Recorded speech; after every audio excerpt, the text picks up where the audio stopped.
Bonjour à toutes, à tous et bienvenue dans cette nouvelle vidéo dédiée cette fois-ci à World of Tanks. Alors, World of Tanks, qu'est-ce que c'est? C'est un jeu où vous incarnez un équipage de chars et donc vous devez manœuvrer votre char en partie pour liquider l'équipe ennemie. Alors, l'équipe ennemie est constituée de 15 joueurs, comme vous. Donc votre équipe est constituée de 15 joueurs, l'équipe ennemie est constituée de 15 joueurs. Et vous devez détruire l'équipe ennemie ou prendre la base. Donc, alors le char qu'on voit là, c'est quel type de char? Costaud. Alors celui-ci c'est un KV-1S, c'est un char lourd russe. Vous devez savoir que dans le jeu il y a 5 grands types de chars différents. Les chars lourds, les chars moyens, les chars légers, les chasseurs de chars et les artilleries, aussi appelés canons automoteurs. Mais je vais laisser Velocity expliquer un peu plus les différences entre ces différents chars. Oui, alors, nous allons donc commencer par le char lourd, étant donné que c'est celui que vous avez sous les yeux. Le char lourd, c'est très simple, il est fait pour résister au plus de coups possible. Il peut aussi faire pas mal de dégâts, mais ce n'est pas son but principal. Son but principal, c'est de protéger ses alliés en se prenant les coups à leur place. Donc voilà, ça c'est le char lourd. Donc. Le char lourd a comme symbole un losange avec 2 barres à l'intérieur. 3 barres. Donc c'est 3, t'es sûr? Oui, c'est un char lourd, c'est 3 barres. Ah, il faut bien que je me rappelle de temps en temps. Hein. Montre le symbole, comme ça ils verront à quoi ça ressemble. Il se trouve ici, vous voyez. Vous pouvez voir dans la petite fenêtre noire qui vient de s'afficher en haut à gauche le symbole du char. 3 barres, c'est un char lourd. Moi j'en vois 2 barres noires dans un losange, donc un losange blanc. Ah. Ouais. Moi je dis que ce sont 3 barres sur fond noir. Oui, ça peut marcher aussi. Bon, voyons alors comme on veut, mais passons au suivant. Oui, donc on va passer dans l'ordre décroissant alors. Les chars moyens. Malheureusement je n'en ai pas montré là maintenant, mais je vais vous en trouver un tout de suite. Prenons par exemple... Premier char moyen qui tombe sous la main, ça suffira. 44. Alors. Ici en tout petit, mais ne vous inquiétez pas, en jeu on les voit beaucoup mieux. Ouais, tu peux mettre ton curseur dessus, comme ça on voit le logo. Voilà. Alors, si on prend de la façon de Costaud, c'est 2 barres sous fond noir. Pour moi, c'est 1 barre sur fond blanc, sur un losange blanc. Donc, ça, c'est le signe du char moyen. Alors, le char moyen est le prédécesseur du char lourd. Logique. Celui-là a des caractéristiques assez moyennes dans tout. Donc, c'est-à-dire qu'il est rapide, mais pas trop rapide. Il est résistant, mais pas trop résistant. Il fait mal, mais pas trop mal. Et aussi, il ne fait... Enfin, le truc n'est pas trop bas non plus. Du coup, c'est un char moyen, quoi. Le principe de ce char est de pouvoir servir à n'importe quoi, peu importe le moment de la mission. De la mission, enfin, je veux dire de la bataille. En d'autres termes, il doit pouvoir être aussi bon un support défensif qu'un support offensif. Il doit pouvoir servir dans toutes les situations possibles et imaginables. Ouais. Alors, une petite particularité du char moyen, c'est que c'est le successeur du char léger, donc voilà la particularité. Oui. Moi aussi j'aime bien celui-là. Alors maintenant le char léger, qui est juste un losange sans aucune barre dedans, ou alors c'est une seule grosse barre pour Costaud. Ça comme ça. Oui. Alors, il a pris l'exemple type du char léger, qui est un rusher par définition. Donc le ELC pour oui, voilà. léger de combat. Le AMX qui est le char le plus rapide de sa catégorie pour son niveau. Donc il n'y aura pas mieux. Il est aussi extrêmement léger. Il peut faire des sauts de cinglé et n'est par conséquent pas très résistant. Du coup, si vous faites un saut de cinglé, essayez de pas sauter trop haut parce que vous pouvez vous tuer sur le coup. J'ai déjà testé. Ça faisait mal. Situation déjà vécue. Ouais. Par contre, Les chars légers sont très pratiques pour faire des explorations et donc détecter les ennemis qui sont ensuite détruits par l'artillerie alliée. Ou alors les autres chars s'ils sont assez près. Mais d'habitude, il est plutôt détruit par l'artillerie. Donc voilà. Les chasseurs légers, enfin les chars légers, ce sont des rushers. N'essayez pas de faire le tank avec un char léger. C'est complètement stupide. Une phrase d'aide du jeu décrit bien la situation. Un char léger peut être immobile ou intact, mais pas les deux en même temps. Il est nécessaire de toujours le bouger, de toujours le garder en mouvement. Si vous avez un problème de moteur parce que vous avez reçu une balle dedans, eh bien tirez-vous une balle dans la tête tout de suite parce que votre mission est HS. Ouais. Bien que si vous survivez avec le LCA-MX avec une chenille endommagée qui après se répare, ce qui est possible, c'est de garder la même vitesse. Du coup, n'abandonnez pas si vous avez juste une chenille endommagée. Ouais, ça serait contre-productif. Donc, maintenant, on passe au chasseur de chars. Voilà. Ouh, celui-là c'est un gros. Alors celui-là, il a deux particularités. Premièrement, c'est un chasseur de chars. C'est une particularité de char. Mais en plus, c'est un char de mode élite. Voilà. Élite et premium. Attention, celui-là, vous devez débourser de l'argent dans la vraie vie pour pouvoir l'acheter. Sinon, vous ne l'aurez jamais. Donc, les chasseurs de chars font extrêmement mal. On peut considérer les chasseurs de chars comme des chars snipers qui snipent donc. Les chasseurs de chars ont quand même une vitesse assez bonne, une rotation de leur caisse assez bonne aussi, étant donné que la plupart des chasseurs de chars n'ont pas de tourelle, sauf exception comme celui-là. Le T-49. Seuls les chasseurs de chars américains possèdent des tourelles, et seulement dans certains niveaux. Je prends par exemple le T-49, vous voyez ici aussi le M36, contient aussi une tourelle, mais attention, cela n'aide pas énormément, étant donné que, comme Serge de vous l'a dit, ce sont des chars snipers, donc des chars relativement statiques. La tourelle, franchement, je ne vois pas énormément son utilité, sauf en cas de dernière mesure. Oui. Alors, sauf pour les chars américains, les chasseurs de chars sont fondus en une seule pièce, ce qui explique pourquoi vous n'avez pas de tourelle.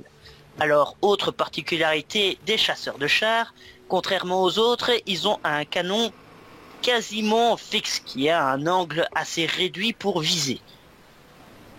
Donc, ce qui veut dire, en clair, vous êtes en partie, vous avez un certain angle, vous devrez déplacer votre caisse pour pouvoir aller plus loin. Sinon, vous serez bloqué là. Autre particularité de justement ce char-là, c'est qu'il est extrêmement résistant par l'avant, mais sur les côtés et l'arrière peut être très fragile. C'est une particularité des chasseurs de chars allemands en général. On a par exemple ici le Stuckdreieck, 80 mm à l'avant, un char de niveau 5, c'est très bon. Mais 30 sur les côtés, disons que n'importe quel gamin avec un couteau pourrait venir et percer ce blindage. Ouais, je dirais ça plutôt pour les chars de niveau 1 qui sont, disons... en papier. Horripilants. Ouais, en papier. Ouais. Alors, le prédécesseur du Stuckdreieck est bien mieux blindé. Enfin, pour son niveau, j'ai envie de dire. Car si vous savez, le prédécesseur du Stuckdreieck, c'est le Hetzer. Un fameux char. Ne jamais essayer d'attaquer un Hetzer par l'avant. Vous n'arriverez jamais à le percer. Sauf si vous avez un niveau supérieur au Hetzer. Voilà. Il a d'excellentes statistiques. Et il y a une chose à remarquer. Il n'a peut-être pas énormément de munitions, mais il fait des dégâts. Il peut one-shooter à peu près tous les chars de son niveau. Même des chars lourds. Situation déjà vécue. Oui. Surtout qu'on est déjà passé par le Hetzer. Donc on sait de quoi il est capable. Si vous affrontez un Hetzer, la meilleure chose à faire, c'est de l'attaquer par l'arrière. C'est là où son blindage est le moins dense. Je crois que c'est 9 mm de blindage à l'arrière pour un Hetzer. Je vais vérifier ça tout de suite. J'étais dessus là maintenant. Je ne vois pas encore. Alors La oui, caisse à l'arrière, 8 mm. voilà. Vous avez vu que quand vous allez dans recherche, que vous choisissez n'importe quel char, vous faites clic droit, détail du véhicule, vous avez toutes les caractéristiques du véhicule. Donc voilà. Il reste une Alors. catégorie. Oui, nous allons parler maintenant des canons automoteurs. Alors les canons automoteurs, ce sont des snipers encore plus forts que les chasseurs de chars. Sauf que eux, ils tirent en cloche. Du coup, vous devez appuyer sur une touche spéciale que Costo va nous rappeler après pour pouvoir avoir une vue du dessus. Quand vous avez la vue du dessus, vous pouvez les bombarder à la façon d'un avion, j'ai envie de dire. Oui, c'est vraiment une vue aérienne, quoi. C'est à la façon d'une catapulte. C'est pour ça qu'on les surnomme les artilleries en fait. Oui. Donc, vous voyez la map du dessus. Ils ont une portée vraiment excellente. Vous voyez d'ailleurs, là c'est 615 de portée radio. Ça c'est la portée de la radio. Donc, il peut transmettre les messages aux autres véhicules à 615 mètres. Ce qui est pas mal du tout. Et logiquement, je crois qu'il tire aussi à cette distance-là. Voilà. Parce qu'il doit pouvoir détecter aussi les ennemis à cette distance. La distance de tir d'une artillerie est délimitée par sa distance radio en général. Oui. Alors, les canons automoteurs n'ont pas une super bonne vitesse, ne tournent pas super vite non plus, n'ont pas une très très bonne résistance. Du coup, vous allez me dire, mais à quoi sert un canon automoteur? Ça n'a presque aucune bonne caractéristique, sauf pour les dégâts. Les dégâts... De regarder la liste sur votre droite, vous pourrez voir les dégâts assez monstrueux de ce char. Les voici affichés aussi dans le cadre noir. Oui, alors dégâts pour un char de niveau 4 de 270 à 450 de dégâts d'obus standard. C'est énorme. Regarde sur un autre char de niveau 4 s'il te plaît. Alors un autre char de niveau 4. Je n'en ai plus, figure-toi. Bon, bah on va prendre un niveau 5, hein. On va prendre un niveau 5, un niveau 49. Voilà. Bien moins bon que les dégâts que fait donc un canon automoteur. C'est vraiment une différence horrible. Et c'est pour ça qu'ils ne servent que à faire des one-shoot. Ces chars restent à l'arrière du terrain. Si vous voyez un artilleur passer à l'avant du terrain, sur le premier front, vous pouvez vous dire que le gars qui le pilote a oublié qu'il avait un canon automoteur, ou que c'est un noob, ou qu'il a des tendances suicidaires. Ou alors, encore mieux, qui vous offre un paquet cadeau. Oui, dans le cas de l'ennemi. Non, si c'est Ouais. l'ennemi qui envoie son canon automoteur en frontal. Oui, c'est extrêmement pratique donc. Par contre, quand vous êtes au corps à corps avec un canon automoteur, essayez de faire des zigzags le plus possible.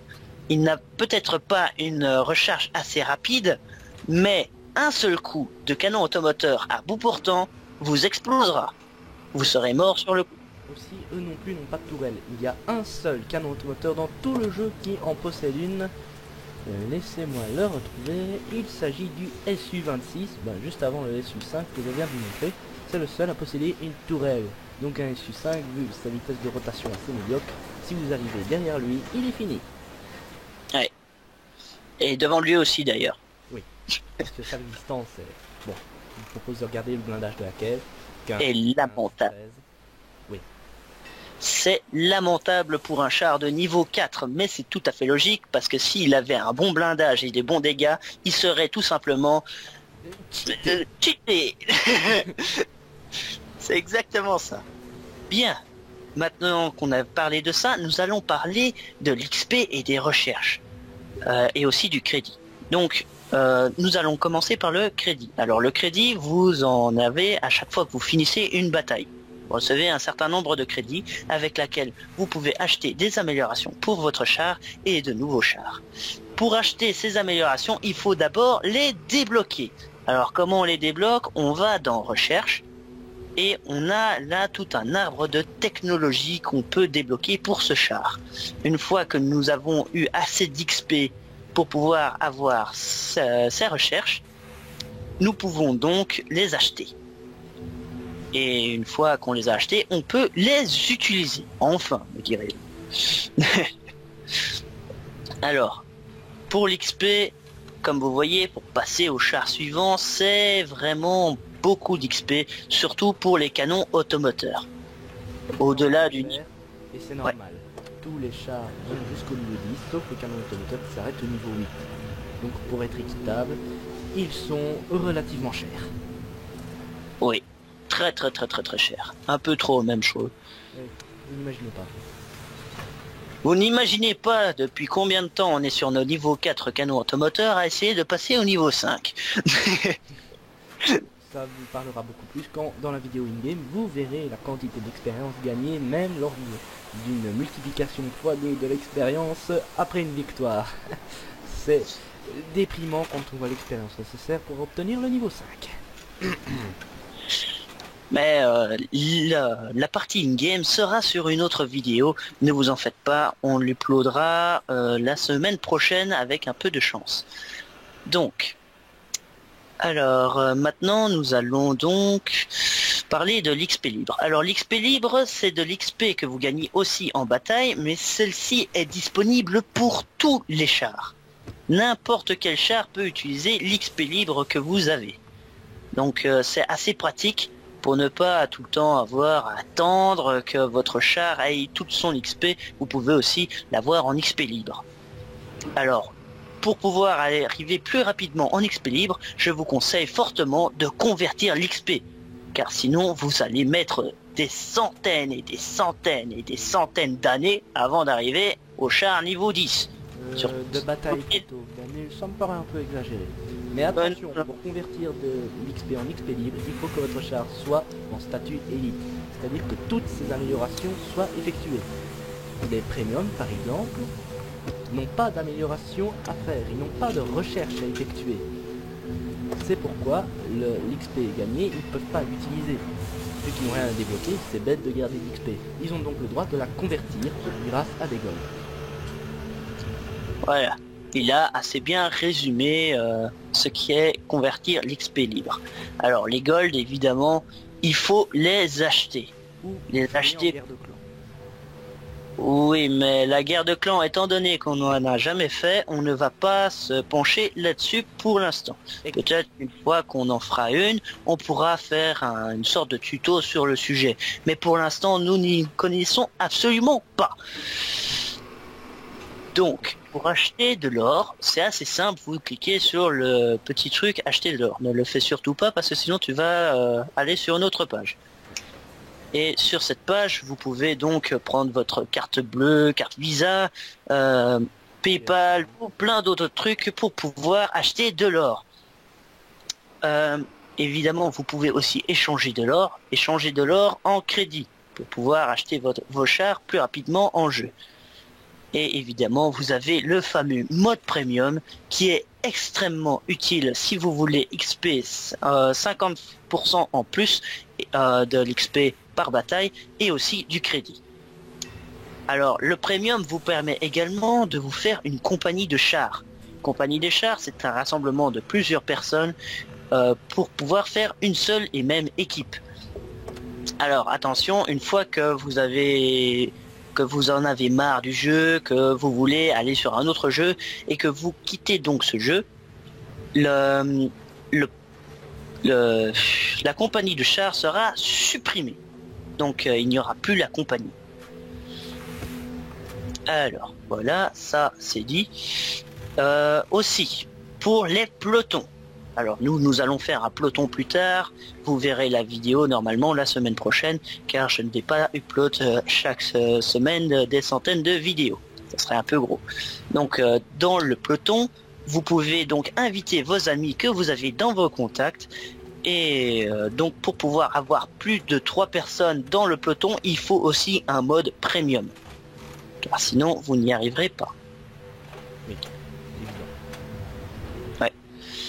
Alors, quand vous allez en dessous du truc bataille que Costo a montré précédemment, vous avez bataille aléatoire, centre d'entraînement qui est entre amis, peloton, euh, Compagnie. et encore un truc, mais je me souviens plus. Ah oui, compagnie. Et bataille spéciale, mais ça c'est encore un sujet tellement compliqué que nous n'y connaissons strictement rien.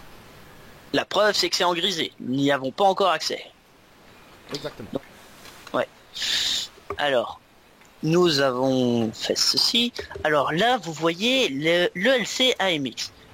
Alors à droite de l'onglet bataille, vous avez Costo, qui est le pseudo donc de celui qui est occupé à filmer. Oui, je suis d'ailleurs désolé de ne pas pouvoir filmer, mais j'ai quelques problèmes avec mon vieux PC et Fraps. Donc voilà. Nous avons un problème d'incompatibilité entre ces deux derniers cités. Oui.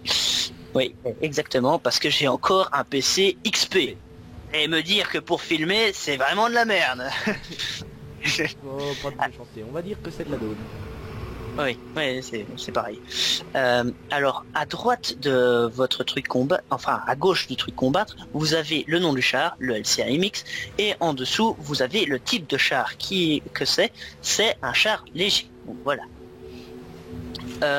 Complètement à gauche de votre écran, en dessous de didacticiel, vous avez l'équipage du char. Bon, là, il y en a que 2, il y en a d'autres où ils sont beaucoup plus nombreux, ne vous en faites pas. Voilà. Ouais, voilà. Dans un équipage, il peut y avoir plusieurs types de personnes. Premièrement, le chef de char, très important. Quand vous avez une personne de votre équipage qui est blessée, le chef de char le remplacera dans sa tâche pour essayer de minimiser au minimum les pertes. Donc les pertes, c'est-à-dire quand par exemple on tire sur le tireur et que le tireur est blessé, eh ben la vitesse de visée et la précision seront diminuées. C'est ce genre de choses ce désavantage qui pourrait être pallié par un chef de char en bonne santé. Donc, il y a le chef de char, le tireur qui sert à viser et à tirer. Il y a aussi l'opérateur radio qui envoie des messages à toute votre équipe. Très très important parce que si vous détectez un char ennemi, il vaut mieux que les autres soient au courant pour savoir la marche à suivre. Alors, il y a aussi le chargeur. Le chargeur s'occupe de charger votre canon comme c'est finement insinué. C'est magnifique. Donc si le chargeur est blessé, votre vitesse de tir sera diminuée. Et d'ailleurs, largement, je trouve. Oui. Ça, c'est un peu trop à mon goût, mais il sera quand même diminué. Alors, il y a aussi le pilote du char. Donc, si cette personne est touchée, le char diminuera en vitesse et en rotation. Est-ce que j'ai oublié quelqu'un? Non, Je ne tu les as tous dit. Donc voilà. Maintenant, tu vas pouvoir parler de l'expérience des personnes qui sont dans le char, parce que tu t'y connais apparemment mieux que moi sur ce sujet. Alors, l'expérience de l'équipage, chaque équipage reçoit son expérience après chaque bataille. L'expérience que vous gagnez en combat est aussi attribuée, la même quantité, à chaque membre d'équipage. Ils ont eux-mêmes leur barre de progression. Ils ont tout d'abord une qualification principale. Alors, vous voyez ici les états de service, par exemple, le chef de char, tireur de précision, mur d'acier, voilà, ça ce sont les médailles qu'il a déjà reçues. L'entraînement. Ça, c'est pour définir le type de char sur lequel il travaille. Les compétences maintenant. Alors attention, vous voyez ici toute une multitude de compétences. On va commencer par la plus simple. On va commencer par la compétence de base. Ici, c'est chef de char. Comme vous voyez, il en est déjà à 100% de son entraînement pour la compétence. Aussi, vous pouvez bien porter des compétences supplémentaires quand la compétence de base est améliorée à 100%. Moi, j'ai décidé de lui mettre frère d'armes, qui ne se voit plus ici étant donné qu'il l'a déjà utilisé. Il y a des compétences et aptitudes disponibles pour tous les membres d'équipage. La réparation, le camouflage, la lutte pour les incendies, c'est commun à tout le monde. Maintenant, typiquement du chef de char, je vous laisserai découvrir en jeu. Il y en a tellement à citer pour chaque membre d'équipage. Vous savez, c'est assez spécial. Maintenant, au niveau de la part de progression, oui, vous devez savoir quelque chose. Une fois que votre membre d'équipage est blessé en bataille, il ne recevra plus d'expérience jusqu'à la prochaine bataille. Il est donc normal qu'ils n'évoluent pas tous à la même vitesse. Ça dépend uniquement des blessures qu'ils ont reçues en combat. Et c'est pour ça que vous pouvez faire aussi entraînement accéléré lorsque vous avez un char de niveau élite. Alors l'entraînement accéléré, ça permettra d'équilibrer toutes les personnes de votre char. Donc il prendra le plus faible et lui donnera de l'XP supplémentaire. En fait, c'est simple, ça double la vitesse de l'expérience, de la vitesse d'entraînement de l'équipage. Parce que je vous l'ai dit, votre char reçoit de l'expérience et cette même quantité est envoyée à l'équipage. Le principe de l'entraînement accéléré, c'est d'utiliser l'expérience du combat et d'automatiquement la placer dans l'équipage. Donc, 2 fois la même expérience, l'entraînement est à vitesse doublée. C'est assez pratique, surtout quand vous commencez à vous dire que votre compétence de membre d'équipage met énormément de temps à progresser.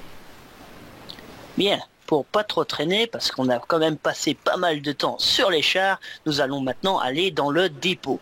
Alors, le dépôt, c'est là où vous emmagasinez tous les trucs qui sont ou bien inutiles, ou bien que vous utilisez encore. Alors, vous avez dedans tous les chars que vous possédez, c'est là que vous pouvez les vendre. Alors, en les vendant, vous avez le choix entre garder votre équipage et le mettre dans la caserne dont nous parlerons plus tard, ou bien le congédier. Et évidemment, vous avez sur le côté gauche, vous pouvez choisir le type de char que vous voulez regarder et que vous avez actuellement. Alors, il y a les éléments aussi. Les éléments, je ne suis pas trop fan de ça, mais vous pouvez les vendre également lorsque vous avez vendu un char. Les éléments restent à l'intérieur et vous pouvez revendre les éléments. Il y a 5 types d'éléments sur votre char. En fait, ce sont un peu les plugins, si vous voulez, c'est ce que vous pouvez modifier après les recherches. Il y a le canon, la tourelle, le moteur, les suspensions et la radio. Oui, voilà, les améliorations à faire sur le char grâce à l'XP et le crédit. Donc il y a aussi les obus, ça ce sont tous les différents types d'obus que vous avez gardés dans votre réserve une fois que vous avez liquidé un char. Il y a aussi l'équipement, mais je ne crois pas que... Si, tu as de l'équipement, c'est vrai, j'avais oublié. L'équipement, c'est un petit plus à offrir à votre char pour qu'il soit plus performant. Donc ceci, essayez de ne pas le vendre, même si ça coûte extrêmement cher. Parce que c'est quand même le prix d'un char de niveau 4, celui que tu as là, ça veut dire 500 000. 50 000. Enfin, 50 000, oui. Ah, c'est moins que ce que je pensais. Mais bon, c'est quand même le prix d'un char de niveau 4. Et donc ça apporte des plus à votre char. Mais faites bien attention parce que ceci prend du poids. Donc si votre char est déjà en limite de poids et que vous achetez cet équipement, il ne pourra pas être mis sur ce char-là parce que vous n'avez pas assez de poids restant. Voilà, parce que vos suspensions ne sont pas assez solides pour supporter tout ce poids. Oui, voilà. C'est nécessaire dans ce cas-là d'évoluer la suspension. On parlait des éléments justement. Voilà, la suspension doit parfois être améliorée pour augmenter la capacité de charge du char. Oui. Alors, évidemment, la suspension, comme on vient de le dire, c'est pour augmenter la capacité de charge, mais pas uniquement. Ça augmente aussi la rotation de votre véhicule. Le moteur augmente les chevaux, donc la vitesse, et aussi, je crois, le pourcentage de risque d'incendie par coup donné au moteur. Exactement. La probabilité d'incendie est déterminée par la qualité du moteur. Oui. Alors, il y a d'autres choses comme par exemple le canon où vous pouvez ou bien avoir un canon plus précis, ou bien un canon qui tire plus rapidement, ou bien un canon qui fait plus de dégâts et plus de pénétration. Il y a de tout au niveau du canon. Et quelquefois vous avez même des canons moins bons, moins précis et moins tout ce que vous voulez, et qui est le suivant. C'est complètement débile, je sais, mais ça existe. J'y suis déjà tombé sur le cas. Je ne me souviens pas de quel cas c'était comme ça, mais je sais que ça existe. Parce que ça m'avait fait rager. Alors, sinon, il y a quoi d'autre? Il y a la tourelle. Alors, la tourelle, ça améliore votre capacité pour tourner la tourelle, votre portée de vue et également la résistance de votre tourelle. Voilà. Et nous finissons avec la radio. Alors la radio, ça augmente juste votre portée radio. Voilà. Et pour l'artillerie, on l'a précisé tantôt, ça augmente aussi la portée de tir. oui. Alors maintenant, nous allons passer au magasin. Alors le magasin, c'est là où vous trouverez tous les types de chars confondus que vous n'avez pas, que vous pouvez acheter là. Bien sûr, moi je n'utilise pas l'onglet magasin, je vais directement dans recherche. Je trouve ça beaucoup plus pratique. Mais vous pouvez faire ça par le magasin si vous le souhaitez. Et tout comme le dépôt, il possédait 5 onglets, chars, éléments, obus, équipements et consommables. Alors les consommables, on n'en a pas parlé, franchement je vous les déconseille. Ça coûte relativement cher et on ne s'en sert quasi jamais. Sauf le petit kit de réparation, franchement ça peut être bien. Oui, ça peut être bien, mais moi je ne l'utilise pas personnellement. Premièrement parce que je trouve que les consommables, ça ne sert strictement à rien. Je gère très bien sans les consommables. Et aussi parce que, disons que je me fais la plupart du temps tuer avant de pouvoir l'utiliser. C'est pas faux, quand on se fait exploser une chenille, on pense plutôt à détruire les ennemis qui sont autour de nous avant d'essayer de réparer la chenille. Oui, on ne pense pas toujours à tout, je dois l'avouer. Alors maintenant, les états de service de Costo qui sont excellents, je trouve. Pas aussi bons que les miens, Voilà, sauf dans certains points. Dans certains points, il a quand même de meilleurs trucs que moi, mais il a quand même un très très bon état de service. Alors vas-y, explique-nous tes états de service. Alors, ils sont séparés en 4 catégories. La première, ce sont les médailles spéciales. Ici, j'en ai 3. 2 en frère d'armes. C'est l'utilisation du peloton avec Gray City où on a fait des scores de malade. Et on a du coup reçu cette médaille. Alors, la médaille de Pascucci. Celle-ci, ou Pascucci, je ne sais plus, je ne parle pas l'italien.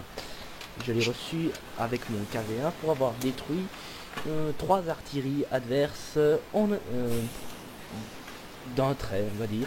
Un kill streak de 3 artilleries ennemies. Et ensuite, la deuxième faction, ce sont les héros de la bataille. Alors moi, comme vous voyez, je suis plus un défensif avec 3 médailles de défenseur, 10 médailles de mur d'acier.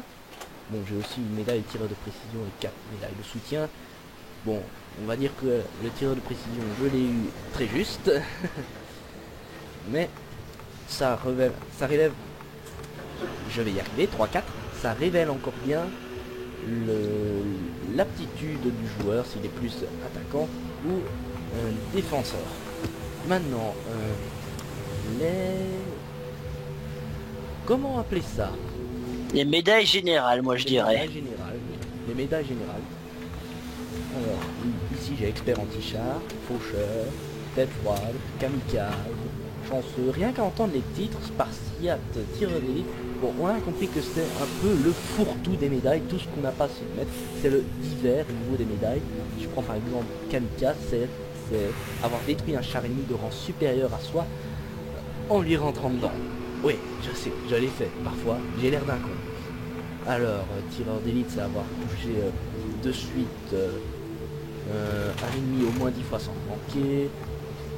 Tête froide, c'est avoir survécu à au moins 10 ricochets et coups ricochants ou non pénétrants, voilà. Puis la dernière catégorie, c'est vraiment les achievements. Ça, ce sont les médailles évolutives selon 4 classes. Ici, vous pouvez voir par exemple la médaille d'Abrahams. C'est décerné pour le nombre de total de victoires en équipe auquel le joueur a survécu. Vous voyez, Oui. je n'en suis qu'à la classe numéro 3, en sachant qu'on commence par la 4. Je tiens à demander à Costo qu'on ne va pas expliquer ces médailles-là trop longtemps parce que sinon nous pourrons vraiment y durer très très très longtemps. Oui. Étant donné qu'il n'a pas toutes les médailles, moi non plus, et il y en a énormément. Voilà. Surtout, du temps à expliquer parfois. ouais, et surtout que la dernière catégorie, ce sont des médailles qui existent réellement. Vous pourriez très bien les avoir eues dans l'armée si vous étiez dans les années 40-45. Évidemment, vous ne l'êtes pas. C'est très heureux pour vous, parce que c'était vraiment le bordel à l'époque. Donc, ce sont des médailles qui existaient réellement. Voilà. Maintenant, nous allons passer aux résultats généraux. Au C'est- résultat généraux. Attends une seconde. Ah oui, voilà, ils Ils sont toujours dans l'état de service. Oui. Ici, c'est plus en rapport avec les achievements en fait. Les achievements reflètent d'un point de vue de médaille ce que vous avez déjà fait et de façon un peu plus précise. Alors les résultats généraux, c'est le nombre de batailles, le nombre de victoires, le ratio de victoires, les performances de destruction, d'expérience gagnée. Tout est là, tout est là. Alors vous pouvez voir que j'ai 1% de bataille en égalité, 48% de victoire, 51% de défaite. Je sais, ça fait un peu bizarre 55 ans, mais dans ce jeu, c'est déjà pas mal. Étant donné Oui. que la réussite moyenne est d'à peu près 45%. Oui, parce que ce jeu est un jeu très très difficile à survivre. Donc, oui, si vous jouez comme un fonceur, Oui. comme ça, comme un bourrin, vous n'y arriverez pas dans ce jeu. Ou alors, il faut vraiment avoir de la chance.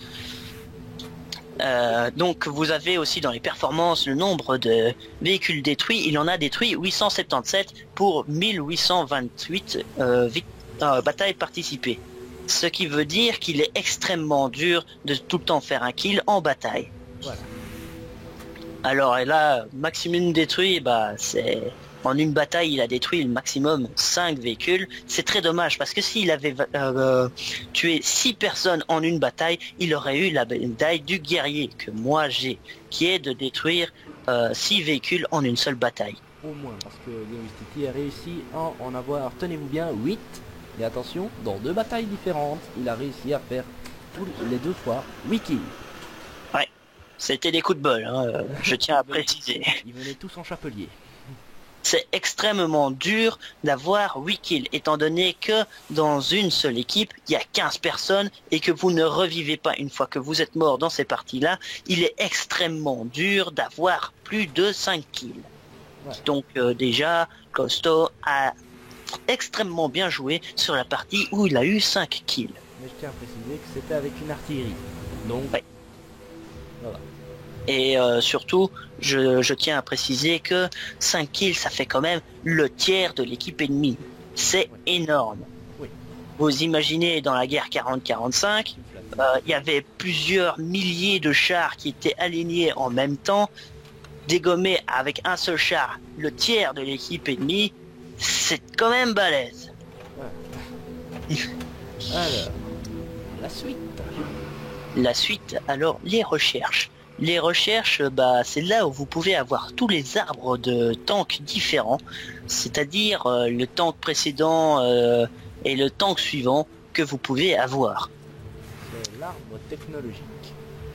Ou technologique, non, c'est plutôt l'arbre des tanks en général. Ouais. Vous voyez qu'il y en a qui sont très fournis et il y en a très peu fournis, c'est-à-dire les nouveaux. Les nouveaux comme les Chinois, qui sont en fait des copies de chars. Qui existent dans d'autres nations. Voilà, en général, il n'y en a que 2 qui sont réellement typiques des Chinois, mais c'est un arbre technologique un peu spécial vu que ce sont tous des chars historiquement récupérés en bataille par les Chinois après des guerres assez sanglantes. Oui, donc vous avez plusieurs nations que vous pouvez jouer. Vous avez les Chinois, les Français, les Allemands, les Anglais, les Américains et les Russes. Alors, ils ont tous un type de spécialité différente. Les Russes sont plutôt des tankers, donc assez solides et qui font relativement mal, mais extrêmement peu précis. Les Américains sont avec une résistance moyenne convenable, une vitesse convenable aussi, une précision de taré et des dégâts assez bons. Alors, les Anglais, pour l'instant, sont assez nouveaux. Du coup, il n'y a pas tant de chars que ça. Il n'y a pas encore d'artillerie, surtout. Oui, il n'y a pas encore d'artillerie. Ils ont mis les chasseurs de chars récemment. Ça a été une révolution pour moi parce que j'essaye absolument d'avoir tous les chars anglais en mode élite. Alors j'étais là, oui, on les a enfin. J'étais très content. Parce que je suis pas encore au niveau 10 avec, mais j'espère avancer assez vite. Vous remarquerez que ce n'est pas un arc technologique que j'apprécie énormément. Il n'est pas très développé chez moi. Alors, tout simplement parce que Costo a essayé les rushers. Les rushers anglais ne sont pas très très résistants. Ils sont d'une rapidité moyenne et ils ont des dégâts assez bof. Alors que les chars lourds, la catégorie chars lourds des Anglais est excellente. Vous pouvez être très très résistant et faire des pénétrations et des dégâts assez bons. C'est incroyable d'ailleurs. Par contre, vous êtes extrêmement lent. La rapidité maximum de certains chars lourds anglais est de 20 km/h, ce qui est très peu. Certains vont plus vite en courant. Usain Bolt fait à peu près 70 km/h en sprintant. Passons aux Allemands. Oui, des Allemands. Alors les Allemands, eux, ils sont vraiment très très rapides. Même leurs canons automoteurs sont rapides. C'était incroyable. J'étais là avec le gris et je me suis dit, mais comment il va aussi vite? J'ai essayé d'autres canons automoteurs, ils n'ont pas cette rapidité. Mais ils font aussi extrêmement mal et ont de très très bonnes résistances ainsi que de bonnes vies. Ah oui, j'ai oublié de préciser, les Allemands ont un char premium qui s'appelle... Ah non, pas premium. Ils ont un char de niveau 10 qui s'appelle le Maus, qui est extrêmement résistant et qui a énormément de vie. C'est le char qui a le plus de vie du jeu. Vous n'aurez pas plus que ça. Aussi, il y a une médaille attribuée à ceux qui arrivent à détruire ce char un certain nombre de fois. Si vous tenez tant à jouer énormément, vous pouvez toujours essayer d'avoir des chars très puissants qui peuvent pénétrer le blindage du Maus. Oui, il y en a, mais c'est très dur à faire. Alors, maintenant, les Français. L'arbre de la séparation entre le niveau 4 et niveau 5. Oui, c'est un arbre de char vraiment merdique. En tout cas au début. Oui. Alors au début, ce sont des chars extrêmement lents. Vous n'aurez pas plus lent dans l'histoire, c'est impossible. La MX-40 par exemple est classé dans les chars légers et pourtant il a un blindage pour un niveau 4 assez excellent, 70-65-40 pour la caisse, 70-60-60 pour la tourelle. C'est abusé. Mais c'est le seul char. Il ne dépasse pas les 50 km/h à son plein potentiel. Là il est mis à 50 km/h parce que j'ai fait toutes les recherches. En réalité sur le terrain il ne dépasse pas les 20 km/h. Son accélération est extrêmement faible. Oui, sauf quand vous êtes en pente évidemment. Oui, alors là, bonne merde pour freiner. Oui, alors l'AMX-40 est un char exceptionnel qui est un des seuls à pouvoir rivaliser avec le Hetzer. Donc c'est assez bien de ce niveau-là. À partir du niveau 5. Ce sont des malades de vitesse. Voilà. Oui, d'ailleurs j'ai été assez surpris quand je suis passé de l'AMX-40 à l'ELC AMX. Alors, l'AMX-40 est très lent et a beaucoup d'armure. L'ELC AMX est très rapide et a une résistance médiocre. Il a une vitesse d'arrêt mais une résistance vraiment médiocre. C'est un des chars les moins résistants du jeu. Mais il a une particularité pas mal du tout. Si vous arrivez à avoir cette amélioration, c'est très profitable. C'est un canon one shoot. Je ne l'ai pas Vous tirez encore. l'ennemi qui est du même niveau que vous n'y survivra pas. Ou alors il aura énormément de dégâts. Ça dépend. Attention avec les canons one shoot, visez bien. Ce sont des canons faits pour les dégâts critiques. Je tiens à le préciser, une fois j'ai tiré dans la chenille d'une personne avec un canon one shoot, il a eu du mal à s'en remettre. Oui. Alors, autre particularité des chars français, c'est que au niveau 10, avec leurs chars lourds, ce qui est exceptionnel, c'est qu'ils ont le meilleur rapport de vitesse. Et oui, 65 km/h pour un char lourd, c'est exceptionnel. Il n'y a ça que chez les Français. Donc les rushers, c'est vraiment leur spécialité. Il faut dire aussi que les Renault sont de très bons moteurs, ont de très bons moteurs. C'est pour ça que pendant la guerre 40-45, ils avaient les chars les plus rapides. Mais hélas, les Allemands avaient le Tigre, qui est un char extrêmement bon, qui vaut environ 5 chars alliés pour un Tigre. Enfin, ça, ce sont les pronostics de la guerre 40-45. Alors, maintenant, il y a les Chinois. Comme on vous a dit, ce sont des reprises de chars existants dans d'autres nations. Du coup, pas de particularité propre à eux.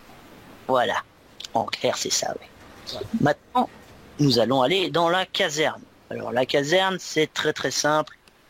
Il n'y a d'ailleurs pas plus simple que ça. Ce sont tous les officiers que vous aviez dans vos chars vous n'avez pas congédiés. Ils sont dedans.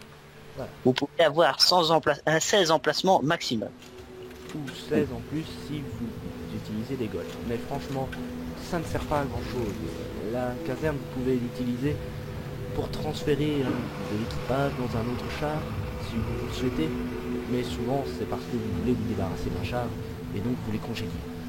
Ne vous inquiétez pas, ouais. Ne risquez pas une rébellion. Hein. C'est la guerre. Il n'y a pas... Attention aux joueurs méfiants, lorsque vous congédiez un membre d'équipage, il ne reviendra pas à la charge avec des bâtonnets de syndicat. Ça c'est pas mal, tiens. Je ne m'attendais pas du tout à ce commentaire de Costo, c'est pour ça que c'est ça. Vas-y, retrouve ton texte. Oui, d'accord. Alors, la particularité, c'est que quand vous avez congédié un équipage, il garde son expérience. Du coup, vous n'avez pas à repartir depuis zéro pour pouvoir, XP un autre char. Vous avez juste à transférer un équipage dans un autre char pour pouvoir l'avoir, par exemple, à 100%, à 80% ou à 70%, qu'importe le niveau où il est. Donc voilà. Nous allons vous quitter sur ce petit dernier truc qui est les contacts. Alors les contacts, c'est assez simple. Vous le voyez en bas à gauche, à côté des canons. Les contacts, vous retrouverez tous vos contacts là. Ma liste de contacts est un peu plus fournie que lui, mais ça, ce n'est pas grave. Alors, pour trouver les contacts, vous cliquez sur trouver les contacts, vous mettez son pseudo et il vous mettra toutes les personnes avec ce pseudo-là en dessous. Et vous devrez trouver le bon. Voilà, c'est pas plus compliqué que ça. Voilà. Eh bien, monsieur, donc, on a fait le tour. Oui. Au revoir à tous. N'hésitez pas à mettre un j'aime sur la vidéo, à mettre un commentaire, nous le lirons avec plaisir. Surtout à télécharger World of Tanks. Oui, et aussi à vous abonner. Dans le descriptif de la vidéo, je vous mettrai le lien officiel de World of Tanks si vous voulez y jouer. Ne vous inquiétez pas, messieurs les hackers, ce jeu est gratuit, vous n'avez pas besoin de vous décarcasser pour trouver un torrent. Oui, il est en free-to-play, ce qui est génial. Donc vous totalement. C'est pas mal. Oui, vous pouvez l'avoir donc totalement gratuitement. Le seul truc, c'est que si vous voulez avoir quelques petits bonus, il faudra payer. Donc voilà. Au revoir à tous et merci d'avoir regardé cette vidéo. Au revoir, bye bye.